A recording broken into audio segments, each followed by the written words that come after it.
Yuk jadi bagian dari dakwah kami. Dukung operasional dakwah dan sosial kami, raih pahala amal jariah yang terus mengalir sampai hari kiamat. Assalamualaikum warahmatullahi wabarakatuh. Alhamdulillah, tidak pernah berhenti lisan kita selalu bersyukur dan berterima kasih kepada Allah Subhanahu wa taala. Terlalu banyak nikmat Allah yang melimpah kepada kita dan tidak pernah berhenti kita ingatkan nikmat terbesar adalah nikmat Islam dan iman. Karena dengan Islam dan iman ini yang sekarang kita terus tekuni, kita dalami, termasuk Bapak Ibu meluangkan waktu untuk hadir dalam kajian ini, ya kecuali memang tujuannya untuk menambah pengetahuan kita tentang Islam dan menambah iman kita kepada Allah Subhanahu wa taala. Dan memang ini sebuah kewajiban. Sebagaimana dijelaskan dalam sebuah hadis, talabul ilmi faridatun ala kulli muslim. Menuntut ilmu agama itu adalah faridah, kewajiban bagi setiap muslim dan muslimah. Jadi tidak boleh kita memilah-milah ya, atau kita menganggap remeh, karena ini bagian daripada hal yang harus diperhatikan secara khusus.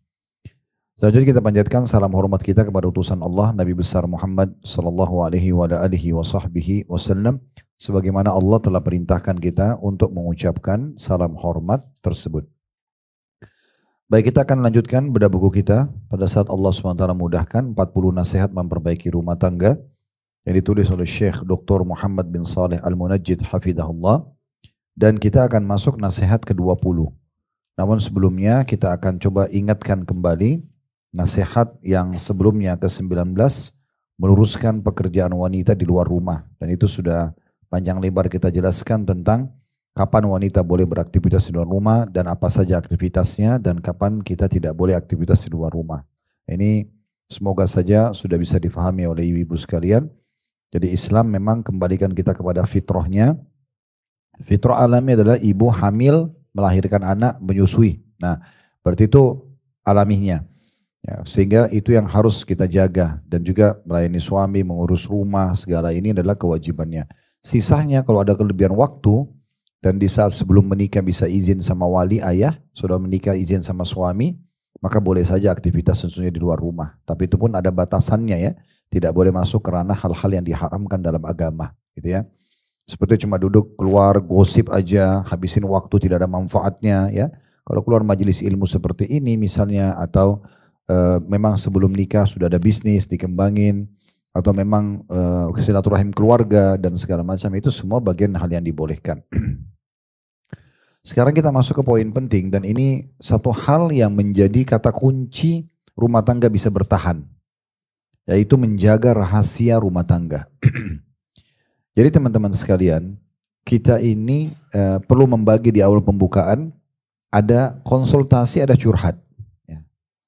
Kalau konsultasi pada ahlinya, menanyakan tentang hukum atau apa yang kita tidak ketahui dan pada ahlinya saja. Contoh sakit pada dokter, hukum agama pada ustadz atau ustadzah. Jangan pernah konsultasi pada orang yang salah. Nah, ini sering kami ingatkan ya. Dan konsultasi batasannya adalah, saya sudah begini, apa jalan keluarnya? Saya melakukan ini, hukumnya apa? Bukan bercerita. Misal contoh kita ke dokter, sakit kepala sudah 2 hari. Dok, kepala saya sakit sudah 2 hari. Apa obatnya? Tinggal jawab, dokter tanya apa? Ya, sudah berapa lama? Bagaimana rasanya? Obat apa yang sudah diminum? Nah itu kita jawab. Selesai. Udah selesai, dikasih resep, kita pergi. Bukan mengatakan, dok saya mau cerita dulu dok ya, saya sebenarnya seminggu yang lalu nggak sakit sih. Nah dan seterusnya, dia curhat panjang lebar. Itu nggak perlu, gitu kan? Mungkin ada dokter yang mau menerima itu, tapi sebenarnya bukan konsultasi. Jadi kita harus konsultasi ini tepat sasaran bahasan kita dan tepat orangnya. Kalau konsultasi bukan pada ahlinya, kayak hukum agama, misalnya ada perempuan mengatakan, ustadz atau ustadzah, suami saya ucapin kalimat talak dalam keadaan emosi, jatuh nggak? Nah itu konsultasi tuh. Oh kalau emosi nggak jatuh, atau kalau emosi tapi emosi masih terkontrol itu jatuh misalnya. Contoh, selesai. Udah, kita sudah tahu hukumnya. Jadi gak usah bilang, ustadz saya sebenarnya sudah berumah tangga 10 tahun, saya nggak ada masalah sebenarnya. Tapi begini panjang lebar gitu kan. Itu tidak diperlukan. Nah, kalau yang kedua, ini sama juga, jangan salah orang ya. Kayak misalnya maaf, orang konsultasi rumah tangga sama orang yang gagal rumah tangga. Kalau ada orang yang gagal rumah tangga diajak ngomong, ya, apalagi dalam kondisi dia salah ya. Kalau dalam kondisi dia benar, dia terzalimi oleh suaminya atau istrinya, kemudian dan dia dianggap dewasa, bijaksana, lalu diajak ngobrol mungkin, tapi itu jarang terjadi. Tapi kalau dia gagal, maka dia akan memandu kita untuk gagal seperti dia. Gitu kan? Kayak kami laki-laki ngobrolnya sama duda misalnya. Masalah rumah tangga, nanti dia akan mengatakan, saya juga pernah cerai kok, gampang, gini-gini dan gitu. Jadi dia arahkan kita kepada apa yang dia lakukan, itu salah. Ya. Atau kita konsultasi tentang masalah anak, tapi pada orang yang kasar sama anaknya, atau anaknya narkotika, atau anaknya gagal, ini tidak tepat. Ya. Nah seperti itulah. Jadi kita harus bicara tepat sasaran, tepat orangnya dan segala macam, ini penting. Itu konsultasi. Kalau curhat itu hanya kepada Allah. Gak usah curhat dengan manusia. Ya. Apapun curhatan mau dituangkan dalam bentuk konsep panjang sama Allah. Karena kalau kita sedang nikmat, yang ciptakan kita Allah, yang ciptakan nikmat itu Allah, yang bisa menambah dan mempertahankannya Allah. Kalau kita lagi ada masalah, pahami baik-baik ini dasar akidah, yang ciptakan kita Allah, yang ciptakan penyakit itu Allah, yang bisa sembuhkan hanya Allah. Maka curhatkan sama Allah. Makanya Nabi SAW mengatakan kalau kalian ruku agungkan Allah, kalau kalian sujud perbanyak doa. Sampaikan semua hajat kalian. Allah tempat kita menuangkan semuanya, itu benar. Nanti kalau doa kita diijabah, Allah akan datangkan perangkat-perangkat yang memudahkan kita keluar dari masalah kita. Kita ketemu dengan dokter yang cocok, obatnya cocok, sembuh. Kita ketemu sama solusi dari manusia yang datang menawarkan kepada kita jalan keluarnya. Itu semua efek daripada doa kita. Ini dasar dulu bahasannya ya. Teman-teman sekalian, jangan menjadi figur orang yang semua orang kita agak ngomong masalah kita. Maaf, ada orang dalam rumah tangga kalau dia jalan, itu seperti orang sudah tidak berbusana. Semua orang tahu masalahnya. Dia bicara sama ini, saya ada masalah gini ya, begini, tapi jangan cerita sama orang ya. Semua orang dibahasakan begitu. Maka yang terjadi, dia sadar tidak sadar sebenarnya dia sedang menyebarkan masalah dia sendiri. Kapan dia jalan dengan suaminya atau jalan sama istrinya sudah baikan, orang mengatakan, itu orang sering bermasalah loh. Nah, gitu. Sisi yang lain, kalau kita cerita juga sama orang yang salah ini, kalau orang itu yang sedang kita ceritakan masalah kita curhat sama dia, itu adalah orang yang mencintai kita, contoh orang tua kita misalnya. Kita sebenarnya menambah beban buat mereka. Kalau yang kita ceritakan ini, orang yang tidak suka sama kita, maka ada senjata buat dia untuk menyerang kita nanti. Nah, jadi harus dikontrol baik-baik gitu ya. Nah ini poin penting. Oleh karena itu teman-teman sekalian, kalau yang sudah sifatnya rahasia, urusan ranjang, komunikasi antara suami istri tentang program-program mereka gitu ya. Kemudian prinsip-prinsip dasar rumah tangga, kayak misalnya kenapa kita memilih cat rumah, kenapa kita memilih jenis mobil, merek mobil, kenapa ini dan itu semua prinsip dasar. Jangan mudah goyah. Ya, nggak boleh mudah goyah ya. Misalnya maaf ibu, sudah sepakat sama suami milih mobil merek A. Kita harus sepakat nih, kita pilih ini. Karena kita hitung budget kita memang itu, ya udah ini yang paling bagus di kelasnya lah gitu ya. Jangan nanti datang tetangga mengatakan kok kamu beli mobil itu. Nah, terus kita goyah, gak punya prinsip. Memang kenapa?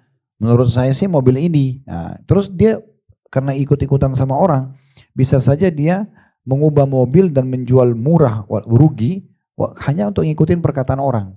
Ini jangan. Langsung bilang, ya ini alhamdulillah pilihan saya sama suami, ini adalah pilihan saya sama istri, dan kami puas dengan ini. Selesai, kita tutup pintu orang masuk ke prinsip kita. Ini harus begitu. Saya sempat berbagi di pengajian, bahkan untuk memiliki prinsip ini begini. Kalau kita sedang pergi ke satu restoran sama teman-teman misalnya, atau sama kerabat, tujuannya ke restoran itu untuk makan nasi goreng misalnya, terkenal nasi gorengnya. Kita ke sana tuh, pas tiba di sana, kita buka buku menu, ternyata ada gambar mie goreng. Dan kita tertarik dengan mie gorengnya. Udah beli mie goreng saja. Walaupun teman kita semua makan nasi goreng. Coba bangun kebiasaan prinsip kita. Lalu kalau mereka bilang, kenapa kamu gak makan nasi goreng enak? Saya lagi pengen mie goreng. Gak apa-apa. Nah, kita tidak mengambil haknya orang, kecuali hak orang lain kita ambil. Selama pilihan kita, coba bangun prinsip. Nah itu penting ya. Sehingga kita tidak mudah goyah setiap kali ada orang yang mau merusak tatanan rumah tangga kita gitu ya, atau bisnis yang sudah kita bangun ya. Banyak orang bisnisnya tidak maju karena semua orang mau ditampung pendapatnya, ya sudah, gak bakal bisa berjalan gitu. Nah, atau pilihan pekerjaan, atau pilihan tempat tinggal dan segala macam hal. Baik, di poin ini masalah menjaga rahasia rumah tangga bagian hal yang paling mendasar. Kita opsinya adalah menjaga hubungan kita suami istri dan rahasia-rahasianya berpahala karena perintah agama, atau kita bongkar sana sini berdosa. Ya. Dimulai dari hal yang paling sensitif adalah masalah hubungan ranjang, itu nggak boleh sama sekali. Jadi sepuas apapun kita rasakan yang Allah mudahkan dari pasangan kita, itu hanya kita sama pasangan yang ketahui. Kita boleh sampaikan ke pasangan kita terima kasih segala macam, oke. Tapi jangan pernah bahasakan ke orang lain. Sebagai contoh, seorang muslimah suaminya memuaskan dia. Setelah itu dia cerita sama 5 orang temannya, oh suami itu gini segala macam. Dari 5 orang ini mungkin ada 2 atau 3 orang suaminya tidak begitu. Apa yang terjadi? Dia jadi tahu rahasianya, bisa saja dia terbuka pintu menggoda suaminya yang orang yang cerita ini. Suaminya akan heran, kok ini tahu ya? Mungkin warna kulitnya, postur tubuhnya, baju dalam kesukaannya, atau gerakan biologisnya segala macam. Itu bahaya. Karena banyak rumah tangga kacau karena lisannya dia. Dia cerita sama teman-teman itu lingkungannya, akhirnya itu jadi ganggu pasangannya. Nah, sama sebaliknya, kalau laki-laki cerita sama teman-temannya laki-laki yang lain, oh istriku tuh begini dan begitu, diceritain semua seakan-akan laki-laki itu melihat istrinya. Nah, ini jadi masalah. Kalau istri mereka tidak begitu, maka pastinya nanti mereka akan mengganggu ya istri orang ini. Nah, seperti itu yang terjadi ya. Maka banyak hikmah yang sangat besar agar kita tidak membuka rahasia-rahasia ini. Baik, saya akan bacakan ditulis oleh penulis di halaman 71 bermula di nasihat ke-20, menjaga rahasia rumah tangga. Kata beliau, masalah ini mengangkut beberapa hal. Di antaranya kurang lebih beliau singgung dalam bentuk poin ya. Ada poin 1, poin 2 ya. Kemudian poin 3. Ini 3 poin yang beliau fokus dari halaman 71 sampai halaman 76. Di poin 1-nya adalah tidak menyebarkan rahasia hubungan intim suami istri. Yang kedua, tidak membawa keluar percekcokan rumah tangga atau suami istri. Ya. Dan yang ketiga, tidak membuka kepada umum rahasia dan kekhususan apapun. Hal yang apabila tampak akan membahayakan rumah tangga atau salah satu anggota keluarga. Adapun petaka pertama, maksudnya poin pertama, masalah menceritakan hubungan intim. Dalil pelarangannya adalah sabda Rasulullah SAW, inna min syarrin nasi indallahi manzilatan yawmal qiyamah ar-rajulu yufdi ila imra'atihi wa tufdi ilai thumma yanshuru sirraha. Sesungguhnya di antara manusia yang paling buruk kedudukannya di sisi Allah pada hari kiamat, yaitu laki-laki yang mencumbui istrinya dan istri yang mencumbui suaminya, kemudian ia sebarluaskan rahasianya. Ini ada footnote di bawah, diriwayatkan oleh Imam Muslim. Makna daripada yufdi yaitu melakukan percampuran ya. Laki-laki dari dalam bahasa Arab ar-rajul yufdi. Kemudian koma percumbuan dan persetubuhan seperti Allah berfirman dalam surah An-Nisa ayat 21, waqad afdha ba'dukum ila ba'd, tentang suami istri padahal sebagian kamu wahai suami dan istri telah bercampur, telah saling lihat, sudah saling menikmati dengan yang lain sebagai suami istri. Di antara dalil pelarangan yang lain dalam hadis Asma binti Yazid radhiyallahu anha. Nah, ini nanti kita akan baca hadisnya ya. Tapi saya fokus dulu ke hadis pertama ini. Yang pertama, pentingnya Bapak Ibu garis bawahi besarnya ancaman menceritakan interaksi biologi suami istri. Di potongan hadis pertama, inna min syarrin nasi indallahi manzilatan yaumal qiyamah. Sesungguhnya manusia yang paling buruk kedudukannya di sisi Allah pada hari kiamat. Makna buruk, paling berat hukumannya ya. Kalau dia punya dosa lebih tidak akan dimaafkan Allah ya. Kalau dia dikasih siksa, siksanya berat gitu ya. Itu yang dimaksud di sini. Kemudian pelajaran yang kedua, adanya larangan bahwasanya laki-laki tidak boleh menyebarkan rahasia biologis istrinya.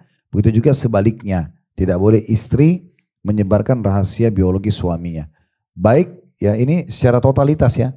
Baik selama bersama, baik sesudah berpisah, baik sesudah meninggal. Salah satunya meninggal, semua tidak boleh. Udah, itu antara kita sama pasangan kita. Allah membuat kita punya rasa malu melakukannya itu di depan umum, ya, sehingga kita merasa risih dan segala macam, kecuali orang yang sudah rusak sekali fitrahnya ya. Yang orang-orang non muslim memang mereka sudah menganggap itu adalah bukan pelanggaran, itu lain. Tapi fitrahnya kita merasa malu supaya memang kita tidak perlu menceritakan pada orang lain. Nah, ini penting sekali ya. Karena memang pernikahan itu Bapak Ibu sekalian, definisi nikah adalah al-wata', biologis ya. Jadi 50% bahkan lebih rumah tangga itu adalah biologis. Makanya ini harus dijaga baik-baik, rahasiakan, dirahasiakan dan boleh dinikmati. Justru dengan satu pasangan inilah kita boleh terbuka segala-galanya, gitu kan? Mungkin maaf ibu-ibu sudah nggak boleh lagi terlihat seluruh auratnya di depan ayahnya setelah dia balik misalnya, gitu kan? Seorang ayah pun tidak boleh memperlihatkan auratnya di depan anak perempuannya, apalagi kalau sudah balik.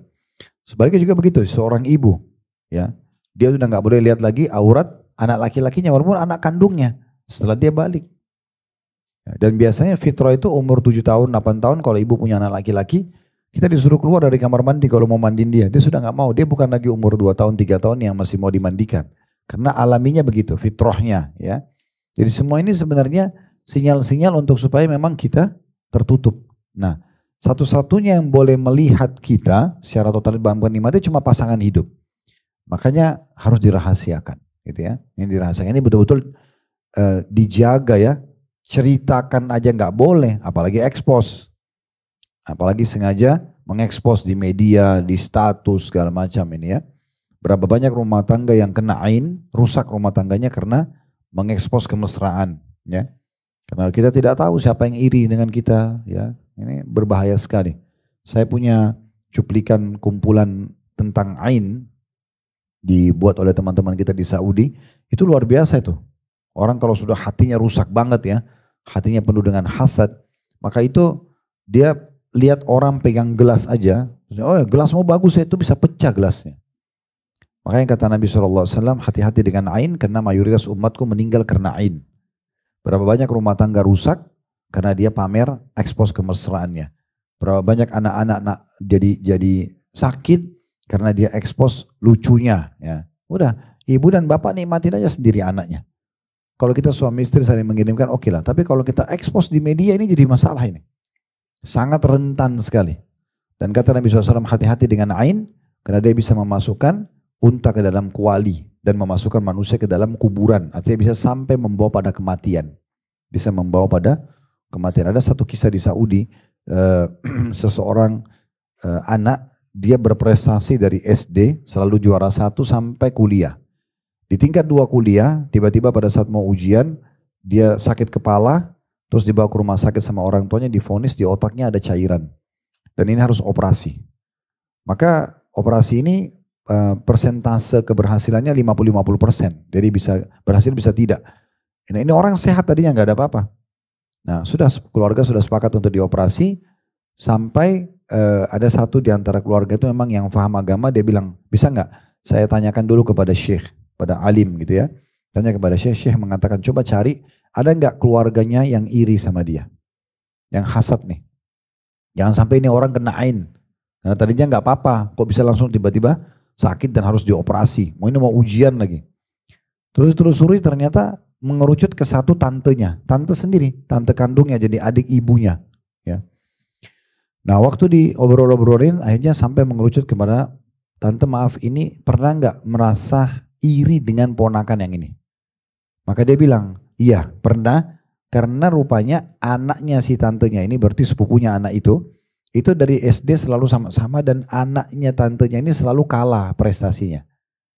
Nah, sampai tantenya selalu, kenapa sih anakku nggak pernah mendahulukan ponakanku itu? Nah dia hasad, kena. Nah akhirnya kata syekhnya, kalau begitu ya sudah, minta air wudhunya terus dimandikan. Minta air wudhu terus dimandikan, dalam hitungan menit saja tuh jam setelahnya sembuh. Gak perlu operasi. Nah jadi harus hati-hati sekali.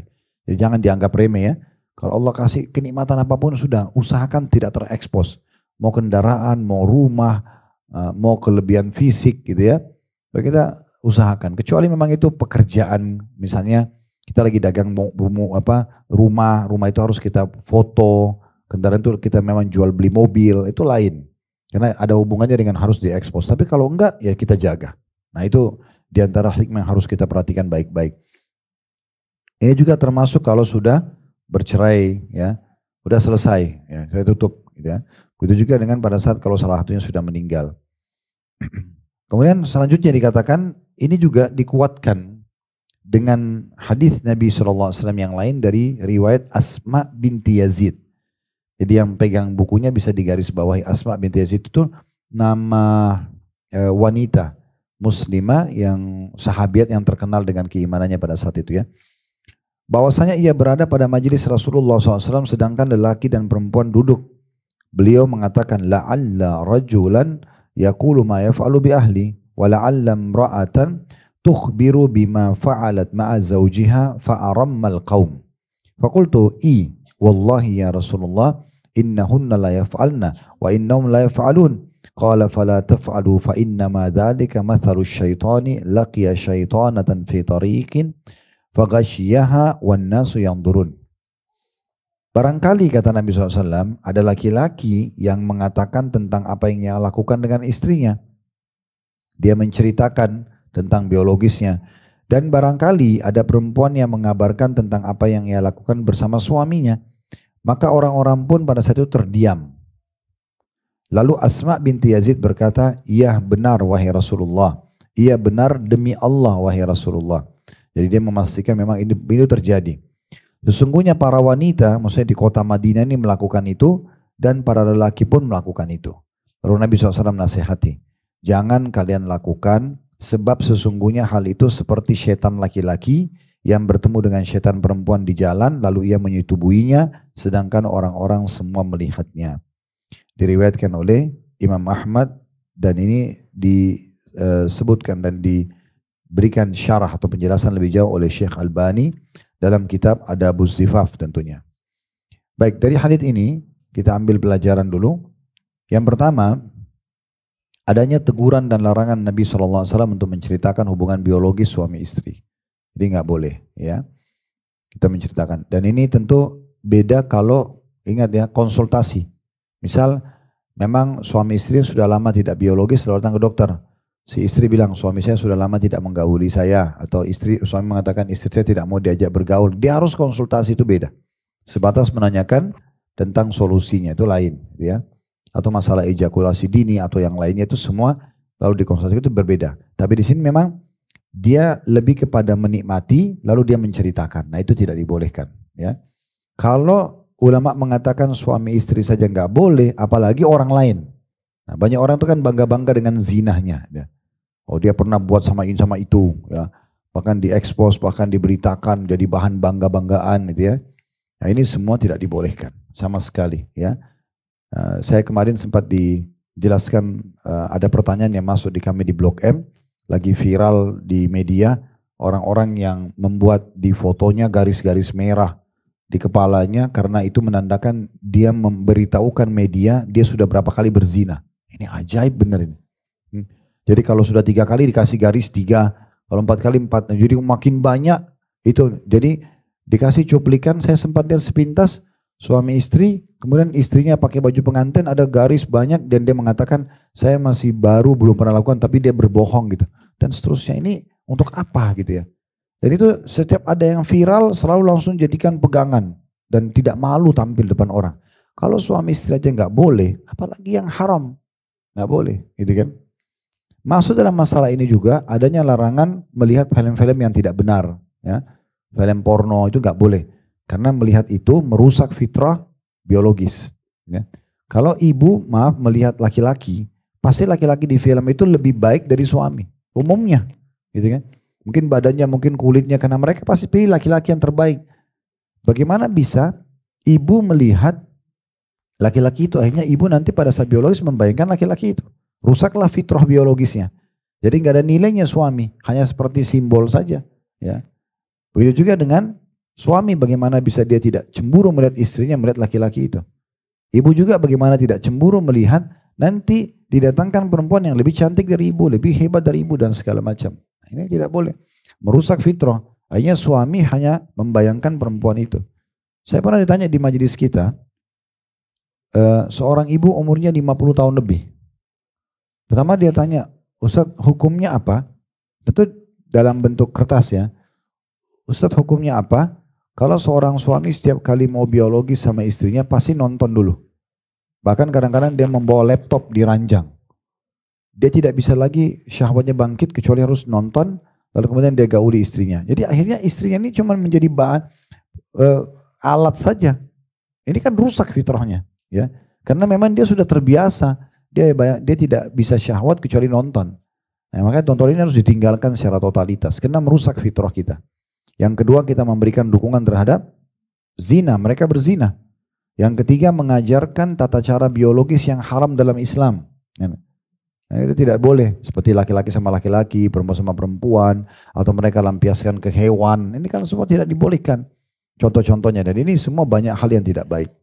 Lalu itu kita tinggalkan. Dan berapa banyak anak-anak, saya pernah baca sebuah berita di Indonesia, pernah terjadi orang tua meninggalkan, waktu itu masih cerita DVD atau CD gitu dulu, ya, meninggalkan film begitu yang tidak benar, lalu anaknya pulang sekolah nonton, si laki-laki anaknya SMA kalau nggak salah, terus adiknya SMP baru pulang ikut nonton, syahwat mereka zina. Dan di bab zina ini yang paling berat zina dengan mahram. Itu zina mahram itu maksudnya ibu sama anak, ayah sama anak, atau saudara sama saudari. Ini hukumannya dua-duanya dihukum mati. Dihukum rajam kalau kepergok. Karena ini bahaya, anak yang lahir ini lintasnya mana ini mahram sama mahram gitu. Nah itu contoh-contohnya. Jadi memang lebih baik ini ditinggalkan. Ya, lebih baik tidak usah ada lagi dan kita kembali kepada fitrah kita. Orang yang sudah terlanjur melakukan istighfar dan tobat kepada Allah dan dia perbaiki ke depan. Dia tidak usah lagi, biarin alami aja. Ya, sehingga kita betul-betul menikmati pasangan kita. Di antara bahasan ulama, kenapa wanita disuruh berhijab? Ya, kenapa laki-laki disuruh kerja di luar rumah?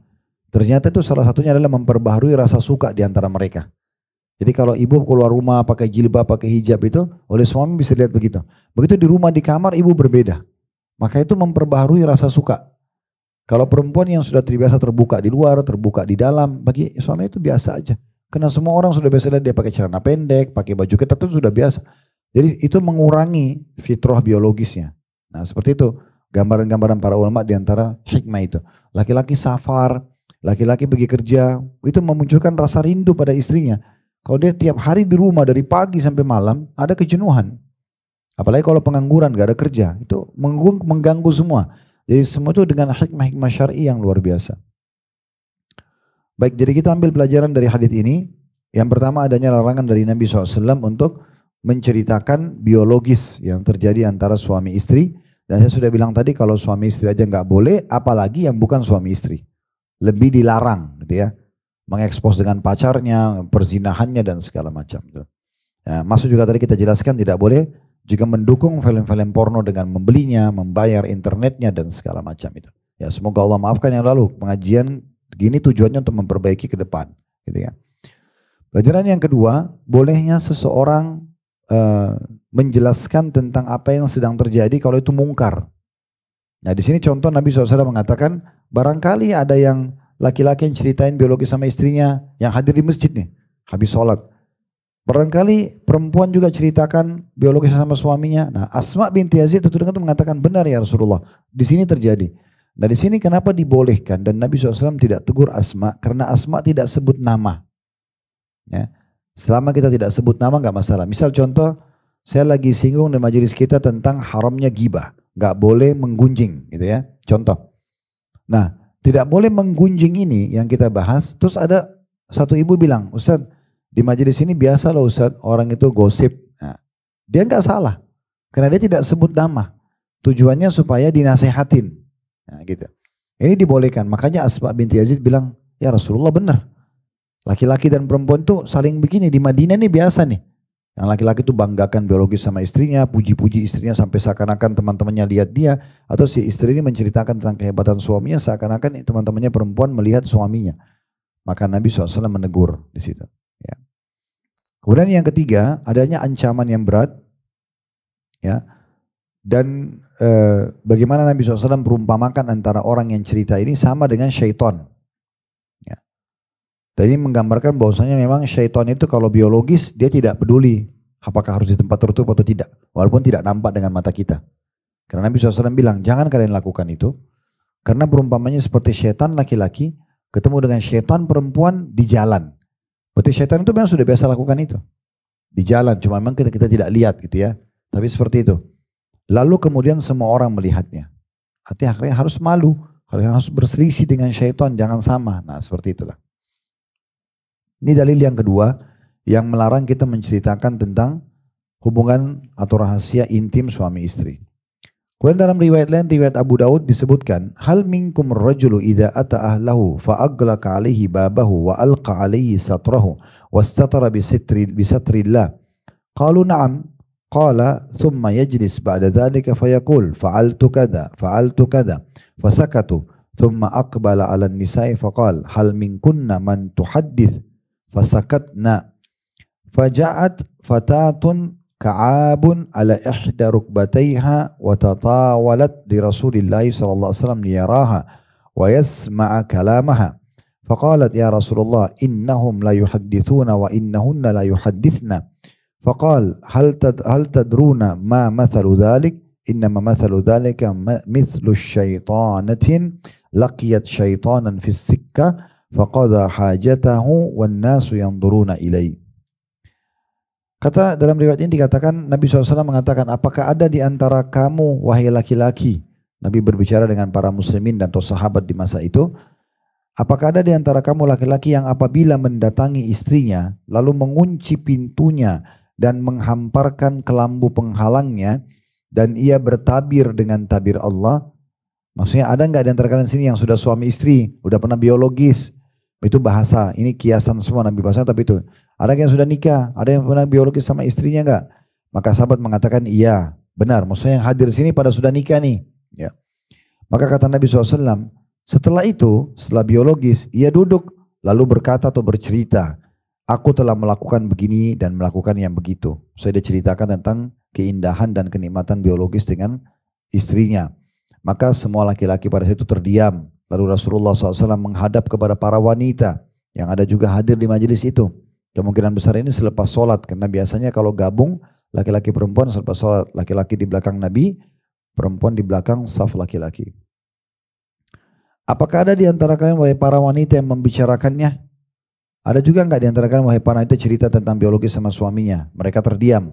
Kemudian bangkitlah seorang gadis baru besar atau belia, ya, atau salah satu atau atas salah satu lututnya, ya, dan mendongakkan diri kepada Rasulullah SAW sehingga beliau melihatnya. Maksudnya sengaja wanita itu menampakkan diri ke Nabi supaya dikasih kesempatan untuk bicara dan mendengar ucapannya supaya Nabi lihat dan Nabi dengar. Lalu perempuan itu berkata, wahai Rasulullah, sesungguhnya para lelaki membicarakannya, demikian pula para wanita. Maka Rasulullah SAW bersabda, apakah kalian tahu apa perumpamaan hal tersebut? Sesungguhnya perumpamaan hal itu adalah seperti setan wanita yang bertemu dengan setan laki-laki di jalan, maka ia lampiaskan hajatnya sedangkan manusia melihat kepadanya. Diriwayatkan oleh Abu Dawud dan disebutkan oleh Syekh Al-Albani dalam Sahihul Jami'. Artinya riwayatnya adalah riwayat yang sahih. Riwayat ini memberikan pelajaran kepada kita, bolehnya seorang guru bertanya kepada muridnya atau kepada audiens, ya. Ada enggak yang belum sholat di sini? Ada enggak yang belum puasa? Ada enggak yang belum menjalankan zakat, menunaikan zakat misalnya? Ada enggak yang belum haji? Ada enggak yang belum menikah? Nah, itu boleh ditanyakan. Karena tujuan pertanyaannya untuk memberikan informasi ilmu agama. Itu dibolehkan. Tapi ini hanya sebatas pertanyaan seseorang yang memang mau menyampaikan sebuah informasi yang bentuknya edukasi. Ya, kalau orang nanya, semua orang ditanya gitu kan, itu nggak boleh. Ya, karena tidak semua pertanyaan ya, membuat orang nyaman. Bahkan pada hal kecil, misalnya ada teman kita pakai tas tertentu lalu kita tanya, kenapa kamu pakai tas ini? Kamu tadi keluar pakai mobil apa ke sini? Itu tidak diperlukan. Ya. Semua itu tidak perlu. Fudulul kalam, perkataan yang tidak diperlukan. Bisa saja mengganggu orang yang sedang kita tanya gitu ya. Jadi termasuk adab dalam berbicara adalah kita tidak menanyakan hal-hal yang bisa menyinggung orang lain atau bahkan membuat orang lain tidak nyaman. Kecuali kita punya hak di situ. Misalnya Kita kehilangan barang dan kita lihat orang itu memegangnya. Lalu kita nanya gitu, itu tidak masalah. Atau tadi ini, seorang guru, Nabi SAW sebagai seorang guru beliau tanya, ya, ada nggak di kalangan laki-laki di antara kalian yang sudah menikah? Nah, mereka bilang iya. Terus Nabi lanjutkan. Lalu setelah itu, habis dia biologis, dia cerita sama teman-temannya. Nah, mereka terdiam. Tujuannya Nabi bukan supaya mereka cerita kalau mereka biologis, tapi Nabi mau tahu ada yang pelaku ini nggak? Karena ini ada yang saya mau sampaikan. Nah, betul juga Nabi setelah lihat laki-laki terdiam berarti ada isyarat mereka melakukannya. Karena kalau tidak pasti mereka bilang tidak ya Rasulullah, kami tidak ada yang cerita. Lalu Nabi menghadap kepada wanita. Ini pelajaran yang kedua, yaitu bolehnya seorang laki-laki mengajar agama di depan perempuan. Nah seperti ini kita isi pengajian. Ya, gitu. Karena Nabi SAW menghadap kepada para audiens wanita. Dalam riwayat lain juga pernah ada wanita datang mengatakan, ya Rasulullah, waktu Anda buat laki-laki banyak. Tolong luangkan waktu buat kami, para wanita. Maka Nabi SAW tentukan waktu dan tempat, lalu beliau pun menyampaikan di antara hadis tentang wanita kalau meninggal anaknya sebelum balik 2 atau 3 dia dijamin masuk surga.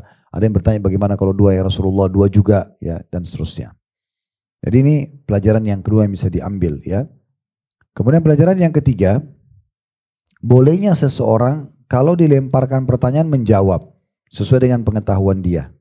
Di sini ada seorang gadis disebutkan dalam riwayat, memang sengaja karena Nabi tanya, ada enggak di antara kalian yang melakukan yang sudah menikah, laki-laki, perempuan sudah menikah? Ya.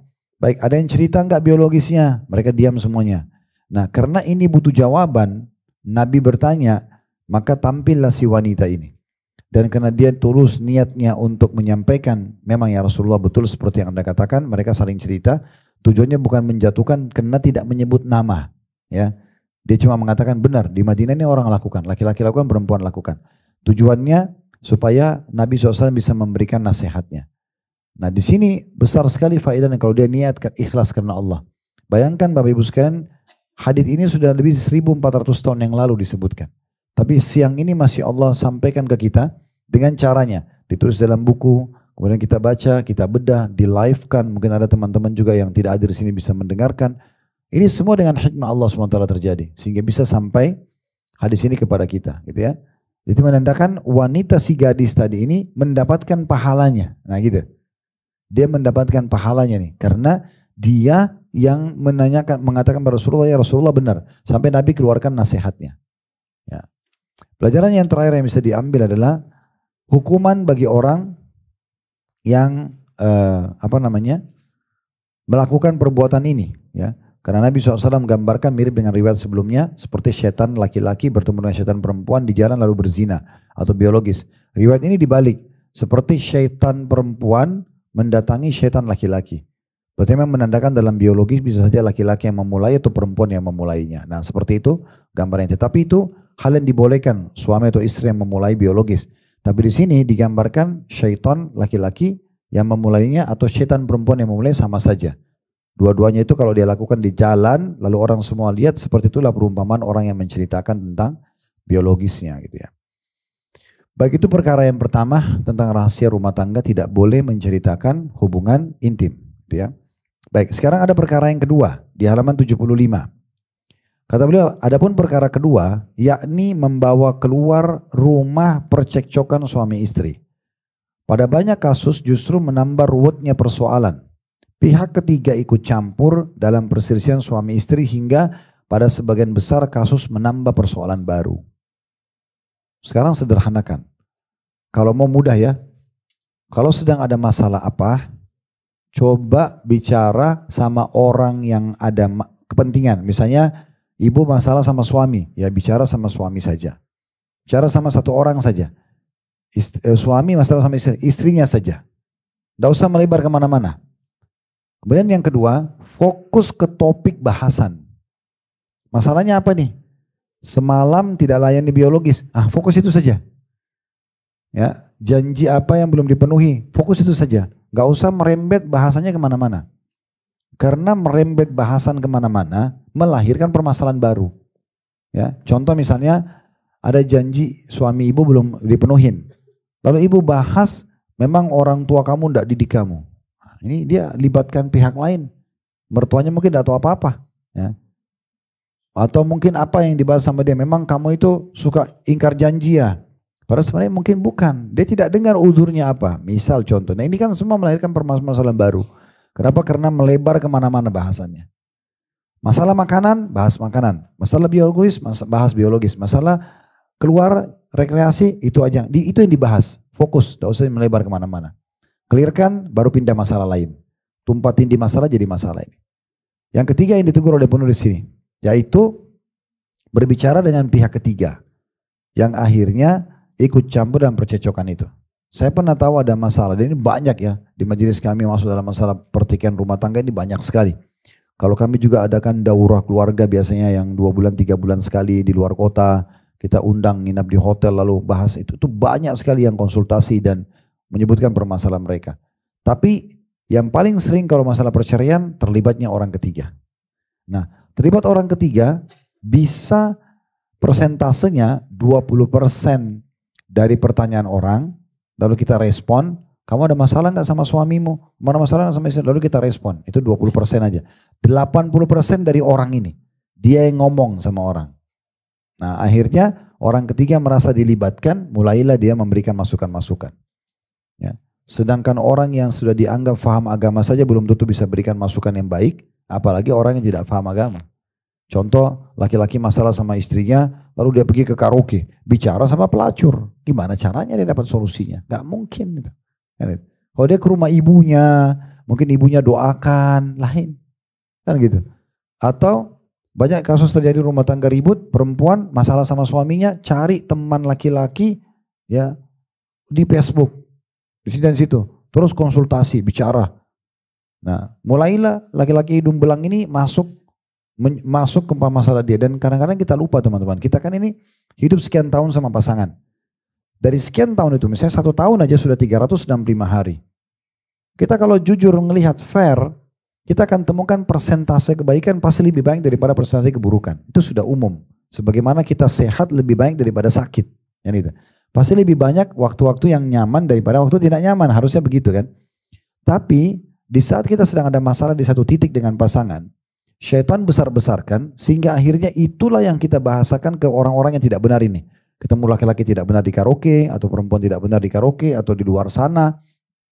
Nah, pada saat dia membahasakan, orang ini mengetahui inti permasalahan kita yang sedang ada. Misal biologisnya tidak terpenuhi. Nah, dia hadir menutupi kekurangan itu. Dia langsung hadir. Atau istri saya nggak pernah bilang ini dan itu, atau suami saya tidak pernah bilang sayang dan segala macam. Lalu si orang buruk ini ngisi kekosongan itu.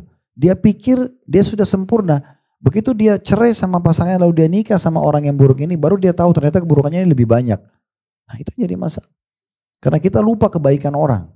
Dan bermula karena bercerita pada orang yang ketiga. Ini bahaya. Ya. Oleh karena itu tadi saya sudah buka pembicaraan kita. Kalau bicara sama orang yang ketiga pun harus ahlinya dan hanya konsultasi. Nah ini cuma sampaikan masalahnya, ada jalan keluar gak? Gak ada, gak usah. Tapi lihat bicara juga sama ahli penting ya. Sehingga kita bicara tidak salah. Karena kalau ibu dan bapak lagi sakit, bicaranya sama tukang batu, lain gitu kan.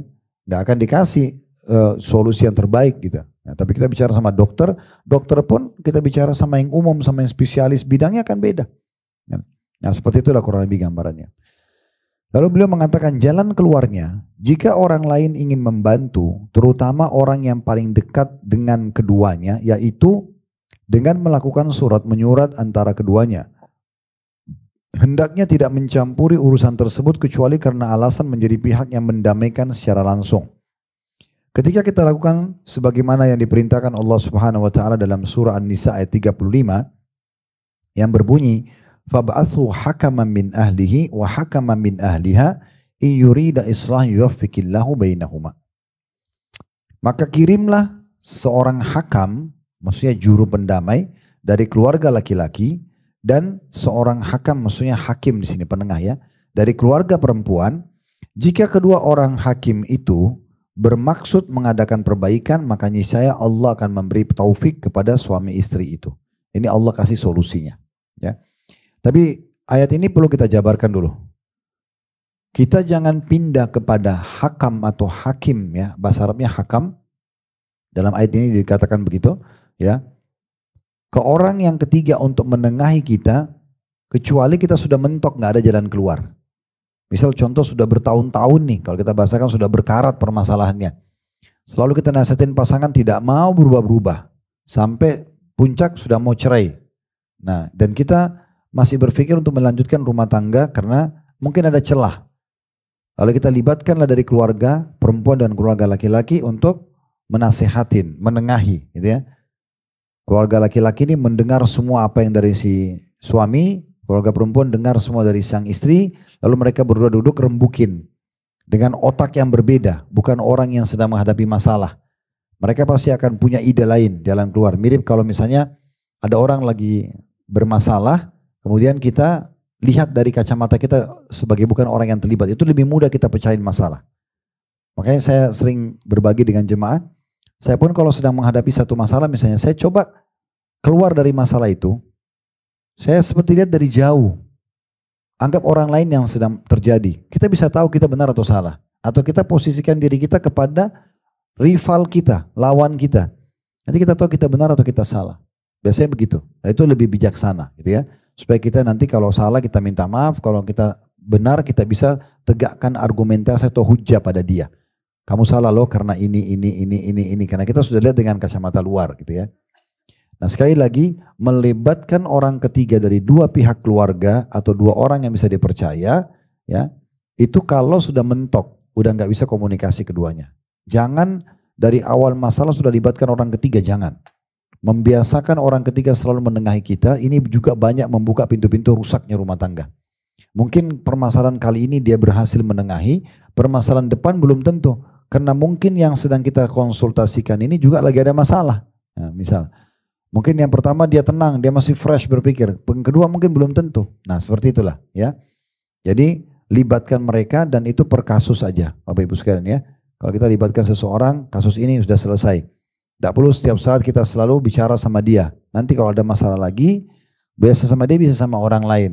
Ya, itu penting karena jiwa manusia ini berubah-ubah. Bisa saja sekarang dia lagi fit, idenya bagus, bisa saja ke depannya idenya kurang bagus karena dia kurang fit atau dia lagi ada masalah. Nah ini bisa saja kualitas penyampaian juga kurang gitu ya. Nah, ini poin-poin penting yang harus kita perhatikan teman-teman sekalian. Jadi sekali lagi An-Nisa ayat 35 melibatkan orang ketiga sini dia ahlinya dan dari dua pihak kalau sudah mentok tidak ada lagi bisa terbuka komunikasi di antara keduanya. Selama Bapak Ibu masih bisa komunikasi aja. Dan ingat ya namanya manusia kita pasti punya kekurangan dan kelebihan. Yang terbaik adalah yang salah minta maaf dan jangan pernah ulangi, yang benar memaafkan, buka lembaran baru. Tapi bukan berarti kalau pasangan kita suka memaafkan lalu kemudian kita terus-menerus buat salah, jangan. Karena akan melahirkan kejenuhan juga gitu ya. Tapi kita bijaksana, kalau kita salah, kita akui salah, kita berusaha untuk memperbaiki dan jangan ulangi. Nah sehingga rumah tangga itu selalu dalam keharmonisan. Nah itu yang dimaksudkan dalam poin ini tentunya. Jadi mudah-mudahan ini bisa ditangkap pesannya. Sekarang perkara yang ketiga, yang terakhir tentang masalah rahasia rumah tangga, yaitu tidak membuka kepada umum rahasia dan kekhususan apapun. Ya. Di sini dikatakan oleh beliau, yaitu mengundang bahaya bagi rumah tangga adalah salah satu dari anggota dengan menyebarkan rahasia-rahasianya. Ini tidak boleh. Ya, sebab ini termasuk dalam sabda Nabi SAW, la darar wa la dirar. Tidak boleh membahayakan diri sendiri, tidak boleh pula membahayakan orang lain. Anggota keluarga ya. Nah, saya berbagi tips sederhana. Ibu dan bapak sekalian suami istri, lingkup kita suami istri. Jangan libatkan anak, ya. Jangan libatkan saudara, jangan libatkan orang tua. Kecuali dalam keadaan kita mentok dan membutuhkan itu. Dan itu pun harus ahli tadi. Saya anak kita memang sudah dewasa banget. Dia sudah sarjana, dia bisa bijaksana, dia bisa ngomong sama ayahnya, dia bisa ngomong sama ibunya, oke. Tapi kalau masih anak-anak jangan, ya. Ada sebagian ibu saya temukan dalam rumah tangga begitu. Dia bicara ke anaknya yang masih 7 tahun, 8 tahun tentang hal yang dia tidak suka tentang suaminya. Jadi si anak ini tumbuh benci ayahnya. Ini bahaya sekali, hati-hati Bu, jangan dilakukan. Karena biarkan anak kita menjadikan ayahnya sebagai idolanya. Biarkan anak kita menjadikan ibunya sebagai idolanya. Jangan kita yang menjadi penyebab dia benci orang tuanya. Ini nggak boleh. Ya, gitu. Kita harus betul-betul bisa menjadikan ini sebagai sebuah pegangan. Berbeda kita tidak bicara kasusnya kalau memang ayahnya atau ibunya itu orang rusak. Rusak akidahnya, rusak akhlaknya, segala macam itu lain. Tapi kalau enggak, Jangan kita lahirkan kebencian. Jadi kalau kita libatkan anak memang yang sudah dewasa sekali dan memang dia ahli di bidangnya, atau kita fokus saja begini. Suami istri, pecahkan sama-sama. Sudah mentok baru keluar. Ya. Nah kalaupun kita keluar teman-teman, keluar pada orang-orang terdekat yang bisa dipercaya. Anak misalnya, ya mungkin ya mertua, orang tua gitu ya. Dan tolong garis bawahi, hindari konsultasi curhat sama asisten rumah tangga. Maaf saya bahasakan ini ya. Karena mereka rata-rata tidak akan sama kita seterusnya. Kapan kita buka masalah suami sama dia, buka masalah istri sama dia, misalnya kalau laki-laki sama supirnya, ini jadi masalah ini. Kalau dia berhenti satu waktu, itu bisa jadi senjata menyerang kita. Jadi nggak perlu gitu ya. Biarkan semua orang di rumah mengetahui kita tidak ada masalah ya. Cukup antara kita saja. Sedangkan dalam pendidikan anak saja dilarang orang tua bertengkar di depan anak-anak. Gitu kan? Bertengkar pergilah ke satu tempat di mana di situ diselesaikan, baru kemudian kembali ke anak dalam kondisi anak tahunya kita tidak masalah. Persentase di atas 60% perceraian terjadi dalam rumah tangga karena secara kejiwaan anak ini sudah biasa lihat orang tuanya bertengkar. 60-70% itu karena dia biasa lihat ibu sama ayahnya bertengkar, direkam oleh anaknya dari kecil, maka dia pun membawa ke rumah tangganya nanti. Apalagi kalau sudah sampai bercerai. Ada keluarga kami begitu. Bercerai setelah kita runut, ternyata karena ibu ayahnya juga bercerai. Jadi memang itu kejiwaan sudah dibawa. Ini bahaya, makanya tidak boleh memperlihatkan kepada anak-anak. Biarkan mereka lihat selalu kita harmonis, kita nggak ada masalah. Apalagi kalau kita masih bisa memecahkan permasalahan tersebut. Masalah yang paling besar dalam penyelesaian rumah tangga ini egois. Tidak mau mengaku salah, ya, tidak mau memperbaiki. Ya sudah saya begini terserah dia mau terima silakan, kalau enggak ya enggak. Ini jangan, ya. Karena ada egoisnya, jadi tidak boleh. Kemudian dikatakan di antara contohnya adalah seperti yang termaktub dalam firman Allah Subhanahu wa taala. Nah, maaf, saya belum masuk ke poin tadi. Nah, inti disampaikan oleh penulis, kalau kita sudah ceritakan pada anak pun, kita ceritakan pada mertua pun, kita minta tolong agar itu tertahan hanya sampai di situ. Jangan sampai ada yang menceritain keluar. Nah kalau tadi kita sampai ke asisten rumah tangga atau kita sampai ke supir, driver, ini bisa saja keluar. Sementara Nabi melarang kita la darar wa dirar, tidak boleh membahayakan diri sendiri, tidak boleh membahayakan orang lain. Dan contohnya adalah termaktub dalam firman Allah SWT surah Tahrim ayat 10. Daraballahu mathalan lilladina kafaru imra'ata Nuhin wa imra'ata Lut kanata tahta abdaini min ibadina salihaini fakhanatahuma. Allah membuat istri Nuh dan istri Lut. Nuh Nabi Nuh, Lut Nabi Lut. Dua-dua istri mereka dalam keadaan kafir. Allah jadikan perumpamaan supaya kita ambil pelajaran. Allah membuat istri Nuh dan istri Lut perumpamaan bagi orang-orang kafir. Keduanya berada di bawah pengawasan dua orang hamba kami yang saleh di antara hamba-hamba kami. Lalu kedua istri itu berkhianat kepada kedua suaminya. Salah satu makna berkhianat, Ibnu Katsir mengatakan, menukil ayat ini, istri Nuh tersebut selalu mengintip rahasia Nuh. Apabila ada orang yang beriman kepada Nuh, maka ia mengabarkan kepada para pembesar kaum Nuh tentang keimanan itu. Adapun istri Lut, maka jika Lut menerima tamu laki-laki, maka dikabarkan hal itu kepada orang-orang yang biasa melakukan kejahatan atau homoseksual, yakni agar mereka datang lalu melakukan perbuatan homo dengan tamu tersebut. Ini kejahatan istri dua nabi ini. Kalau istri Nabi Nuh, Allah kasih perumpamaan dan Allah binasakan dia. Kenapa? Setiap ada orang beriman diam-diam sama Nabi Nuh, karena Nabi Nuh ini berdakwah banyak kaumnya nolak. Maka caranya Nabi Nuh datang diam-diam ke rumah mereka. Kalau kau beriman bisa kamu rahasiakan gitu ya. Ada juga datang ke rumah Nabi Nuh. Yang tahu kan istrinya. Istri ini jahat. Dia sampaikan ke kaumnya, itu ada yang baru beriman tuh. Maka datang mereka digebukin lah, rampas hartanya. Ini pengkhianatan. Jadi orang terdekat sendiri tidak bisa dipercaya. Ya. Itu juga dengan istri Nabi Lut. Ini parah banget nih. Setiap ada tamu laki-laki, maka dia sampaikan kaumnya yang pelaku homoseksual karena mereka terkena homoseksualnya. Tuh ada tamu baru tuh ganteng. Nah disuruh datang. Nah sampai seperti itu. Makanya Allah gambarkan waktu dua malaikat datang mau membinasakan kaum Lut. Mereka datang dalam wujud laki-laki yang sangat tampan dan bersih. Maka kaumnya pelaku homoseksual datang dan ingin merampas malaikat tersebut. Ya. Maka malaikat mengatakan, tidak usah khawatir hai Lut, mereka tidak akan bisa menjangkau kami. Kami adalah utusan Tuhanmu. Dan sungguhnya mereka akan dibinasakan besok pagi, keluarlah kamu sama orang-orang beriman. Ya. Dan jangan ada yang balik ke belakang pada saat siksaan itu terjadi. Maka terjadilah pembalikan negeri mereka. 9 negeri kaum Lut diangkat lalu dibalik oleh Allah Subhanahu wa taala ya, sampai beberapa riwayat menyebutkan masih terdengar suara gonggongan anjing mereka pada saat dibalik negerinya itu. Ini sebagai contoh. Nah, dari sini kita ambil sebuah pelajaran juga, kalau memang pasangan kita itu tidak bisa menyimpan rahasia, jangan disampaikan. Ya. Saya seorang suami, istrinya selalu ngomong sana sini. Ya udah, dia batasi. Dia bicara sebatas apa yang perlu disampaikan saja. Tidak usah semuanya, karena dia tidak bisa ngontrol diri. Kalau tidak nanti akan terbongkar. Atau ibu punya satu berita yang memang itu rahasia keluarga ibu. Misalnya ibunya ibu lagi punya utang, contoh misalnya ya. Atau ayah lagi ada masalah. Kalau kita tahu suami kita, kalau kita ceritakan ini, dia malah cerita ke teman-temannya, itu mertua saya gini-gini, jangan diceritakan. Karena kalau diceritakan malah jadi keluar kemana-mana. Ya. Tapi kalau kita bisa tahu pasangan kita ini dewasa, bijaksana, bisa memberikan masukan, menyimpan rahasia, oke. Nah itu yang dimaksudkan di sini. Allahu a'lam. Baik, kedepannya kita akan lanjutkan insya Allah di bab akhlak ya. Di nasihat ke-21. Dan dengan ini berarti kita sudah pindah ke bab baru tentang masalah akhlak sekarang.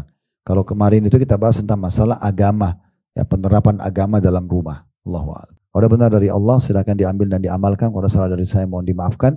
Dan saya istighfar kepada Allah Subhanahu wa taala. Subhanakallahumma bihamdika asyhadu an la ilaha illa anta astaghfiruka wa atubu ilaik. Wassalamualaikum warahmatullahi wabarakatuh.